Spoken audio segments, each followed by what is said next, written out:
En novembre 2013, Community Food Centers Canada a partagé leur modèle de centre communautaire alimentaire avec Québec en forme et ses partenaires. Dans chaque communauté, une place pour l'alimentation. We have a big crisis when it comes to food. In this country, we have 4 million of our fellow citizens who have trouble putting food on the table, or they're missing meals so their kids can eat.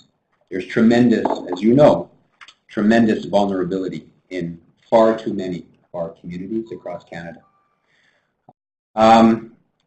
And when you look at it from a health perspective, pretty much in every province across the country, 50 cents of every dollar is spent on healthcare. And a big chunk of that money is spent on diet-related illness, diabetes, obesity, heart disease, cancers. So we have a big crisis there. And then if you look at it from an environmental perspective, in Toronto, the average food item that you buy in the city travels about 4,500 kilometers from field to table. And that has enormous environmental impact related to climate change. So we have some very, very big problems out there, and food is a through line connected to all of them.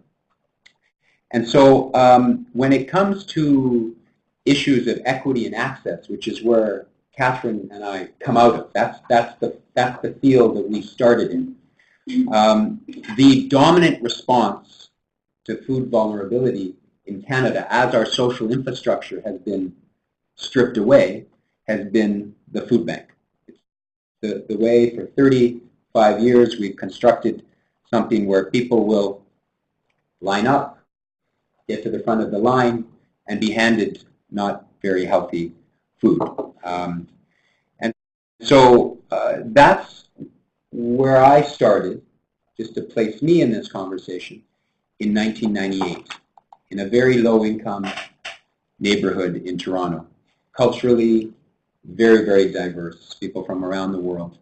But they were unified by a lack of good jobs, social assistance rates that weren't supportive, housing that was far too expensive. And as a result, they ended up coming to this door that we had in the neighborhood.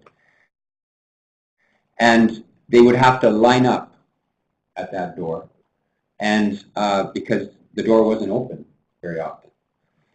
And once they got in, they would be asked many, many questions. Where are you from? How much money do you have? And then when you got through that, you would arrive at the front of the terrible fluorescent lights and paint falling off the wall. It was a very difficult place to be in.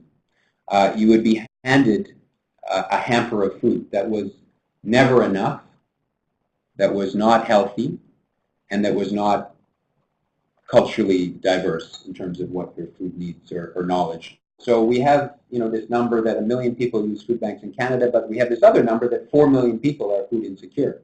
There are a lot of people who will just simply not go through that process because they don't want to check their humanity at the door and have to go through that and get food that isn't terribly healthy or reflective of their culture and never enough. But it didn't take a rocket scientist for us to figure out that that wasn't okay, that that wasn't sufficient. So we began a very long journey that started with a very simple thing, and that is to ask the community what they'd like. To make a very long story short, they were clear that they didn't want a handout. They didn't want to be poor. They didn't want to be treated like a number. But they wanted to cook. They wanted to grow. They wanted to volunteer. They wanted to participate in the life of their community and try to figure out how to build a better and healthier one that they felt good in. And so our story over the last 14 years and now in this new organization has been to respond to that. Create more participatory and less stigmatizing programming that allow people to come in to be cooks and gardeners and engaged citizens and volunteers all through this incredible thing called food, like the power of food to build skills and health and hope and sustainability. And another thing we never talk about in low-income communities, joy and pleasure. There's nothing more pleasurable than sitting down with others and eating together. Does that help? Just crisis. Our responses are very ephemeral and tend to be siloed, and we're trying to create organizations on the ground that are multidimensional, multifaceted, speak to access, speak to health, speak to the environment, speak to community, and you can do that through food. 61,000 meals served last year at the stop, 10,000 at the table. That's in Perth, Ontario. Gives you a sense of a different scale. At the Stop's Food Bank, 10,000 food hampers through the food bank, which was the original program and still remains there. People can get one hamper per month. 619 households served at the table. That's all in Perth. 26,000 pounds of seasonal food of the month produce purchased through the stop from local farmers. $14,000 spent on local sustainable food in Perth. So one of the big things that we said right from the start is that the food has to be healthy.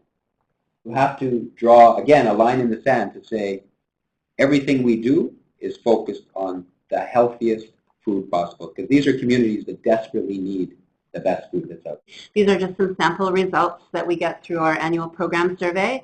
At the local, which is in Stratford, 75% of people in cooking and gardening groups said that they had improved their physical health. 75% at the stop last year said they were eating more fresh fruit and vegetables because it's something they learned. In the area of community connection and engagement, just a few sample numbers, 88% of people at the table in Perth said they feel like part of a community there. And that's something that we see uniformly, and perhaps one of the greatest values that we're helping to create, I think, with the community food. One thing about this place is it gives people a lot of hope when otherwise they would have none, and you can't live without hope. So our goal is to try and create 15 community food centers across the country over the next 5 years. And we'll provide these community food centers with program development expertise, fundraising expertise, metrics and evaluation.